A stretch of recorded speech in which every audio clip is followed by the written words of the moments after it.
Over in World Discovery at Epcot, when it's not under refurbishment, Test Track is one of the park's most popular attractions. Now, did you know that when you're waiting in the queue, there's actually a secret lounge right above you?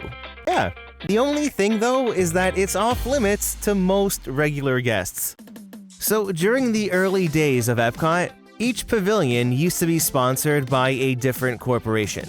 One of the advantages of these sponsorships was having a private lounge space for employees, executives, and special guests. Since then, many of these lounges have been turned into offices and break rooms, but a couple of them are still around. When World of Motion opened in 1982, General Motors was the pavilion sponsor. The VIP lounge is that set of windows across the front of the building. As the ride evolved into Test Track, GM remained the attraction sponsor and continued to maintain their private lounge space. It offers some seating and complimentary soft drinks, but the best part is the view. It has to be one of the best views in Epcot. It's absolutely breathtaking. Also, now that they've removed the scaffolding awning, this view is about to get even better once Test Track reopens. You're even able to see cars zooming across the track, and anyone who visits the lounge gets a free lightning lane for Test Track, so that's pretty cool. Now, the entrance to the lounge is located to the right of the main entrance to the ride.